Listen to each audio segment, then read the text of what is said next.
All right, so you might be hearing that March 1st is some kind of deadline for this Clarity Act. Some creators out there are acting like everything's going to be solidified and done, reaching the finish line by then. It's all over.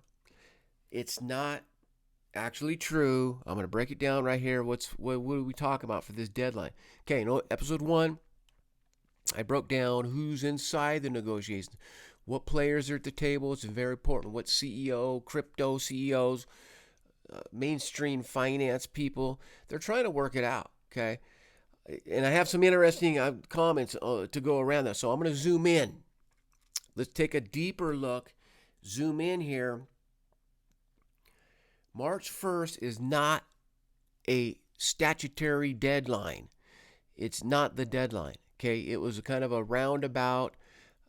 It's not like a law is expiring or anything like that. It's not constitutional cutoff. It's more of a milestone.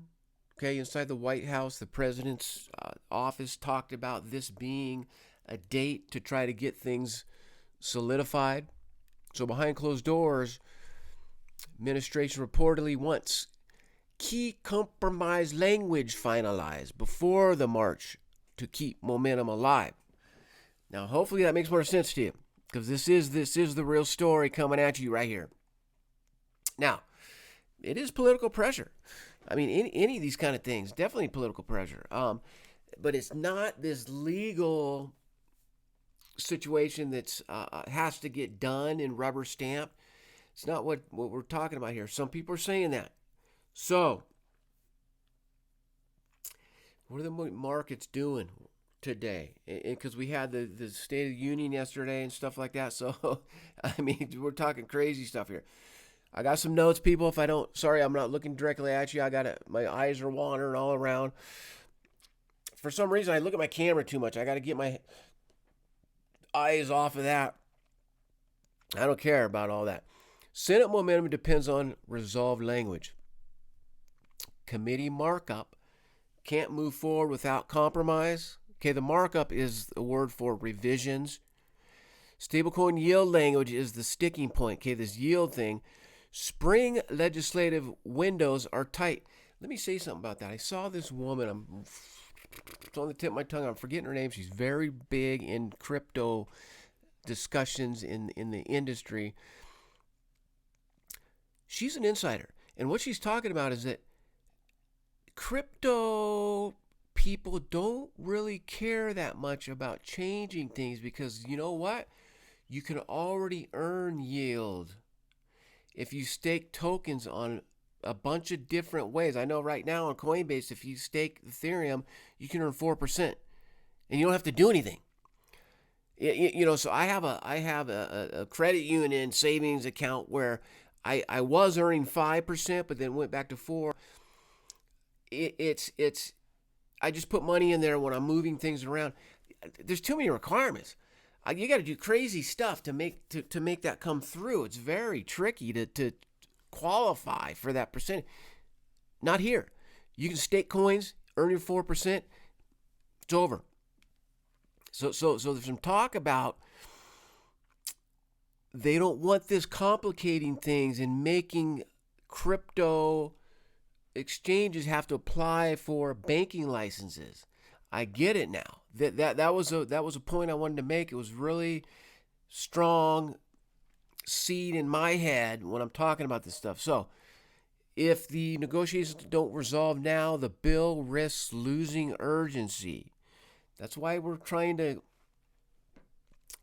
get this thing going. So in Washington, look, the way it works when there's a draft on the table, if the bill loses urgency, it's going to stall legislation. It happens all the time. So now, in episode 2 here that I'm coming at you with, let's break this down clearly now. The debate centers on stablecoins. Should stablecoins be allowed to offer yield or rewards without being regulated like banks? It's a fair question. Now, on the crypto side, the innovations, their innovation plus competitiveness is what they're selling to lawmakers in these meetings. Okay, if it functions on the banking side, they're talking about, okay, if it functions like a deposit, regulate it like it is a bank. That's their big thing. That's also fair. I mean, if yield language is resolved, then the bill will move forward. If not, I hate this word, man. There's going to be some gridlock. But like I said, as we speak, you can stake tokens on different exchanges and earn yield. So it's not like we're already there. I'm actually in a couple different yield pools with smaller tokens to, it's kind of tricky to navigate technically. And I'm doing it just to practice on how to do things on different blockchains. The rewards aren't that great because the market's down right now. So there are unintentional losses when the market goes down. The yields don't really make as much sense as if we were on the bull run that's lifting prices of tokens and coins. So I don't like that word. Now, if there's always a person or entity or somebody who benefits if there's delays on this thing. Now, if it stalls, let's look at this.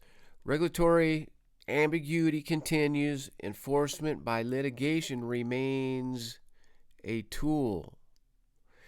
Bank face less competition pressure. That's what they want.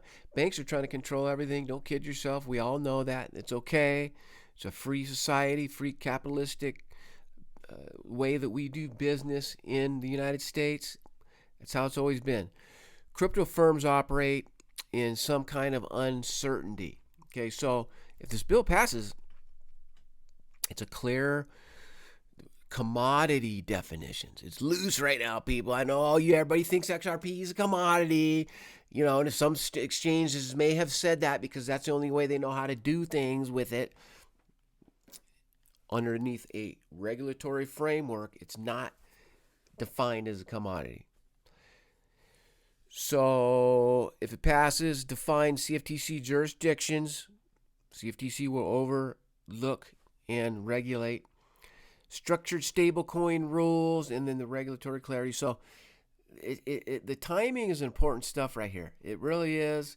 This gridlock thing, man, if something doesn't get resolved, we're going to just be sitting here kind of in a Wild West scenario still. Not as wild as the old Wild West in crypto, but it'll still have that mystique about it. Okay, now, okay, so with the president, obviously we know that this administration is very positive on cryptocurrency and new technology and stuff like this. So there's no executive order forcing any kind of completion by March 1st, so that's not a real deadline. Congress writes and passes legislation. Remember this. So the White House can push, and they can give signals and apply the pressure and create more of a solidified deadline. That could be a thing, but it can't unilaterally finalize the Clarity Act. That's why our government is set up the way it is. It has to go through the appropriate channels of, just look it up. How does a bill become law? Okay. So 3 scenarios. Negotiations continue quietly. That is what's going on right now. The bill gets delayed to later in the spring is a possibility, people, that we need to look at. That's why I'm saying this. And then momentum fades and it drags into a later session beyond that. Now, we don't care. Our life doesn't depend on this, because what I'm trying to teach on this channel is that we're diversified. You want to be in multiple different asset classes. And, I talk about this a lot because my bag is a little too heavy in XRP. And I honestly want to thin it out once we turn around and get some better prices where I can do that and then move money into other areas. It's a diversification thing. So Uncertainty is why markets move, okay, on this kind of narrative. So there's uncertainty right now, but institutional money will come in once we get clarity on this thing, and it will pump the price. I don't want to say pump. It should lift the price due to market cap increasing. Now, this is why that March 1st is important. Okay, it's not a drop dead legal deadline that we're talking about here. It's a political pressure point.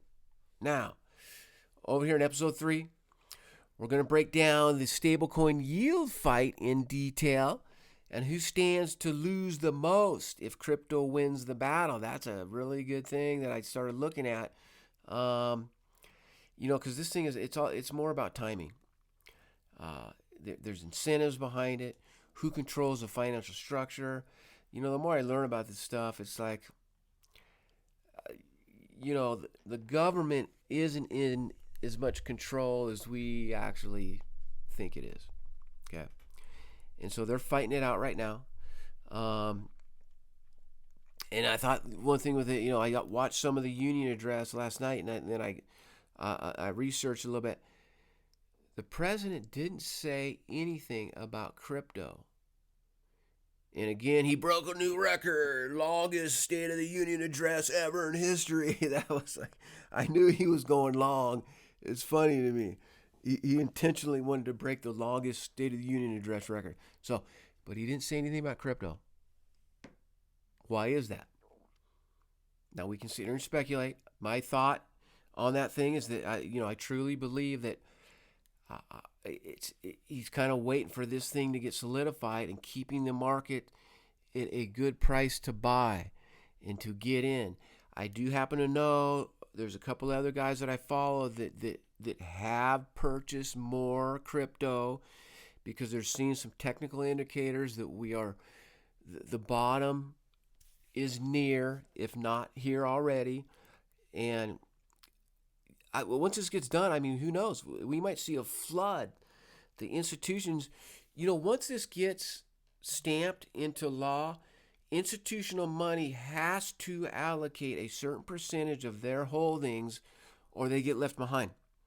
That's how this whole thing's work. Under management, when they have other people's under management, they have to follow some of the bigger macro narratives to, number one, be able to answer questions appropriately when their clients ask. And then number two, stay with trending financial movements. Okay, it's got to happen. So that's my message today, everybody. I appreciate y'all like always. Give me that thumbs up. Hit that sub. Episode 3 coming up. I'll let you know. I look at this every day. I wasn't going to do this, but I thought after the State of the Union that he didn't mention anything. I wanted to share that. I thought that was interesting, so we're going to go from there. All right, people, enjoy the rest of your week. Get out there, do something fun, get some exercise, and we'll do it all again tomorrow. All right, appreciate your time. Peace out.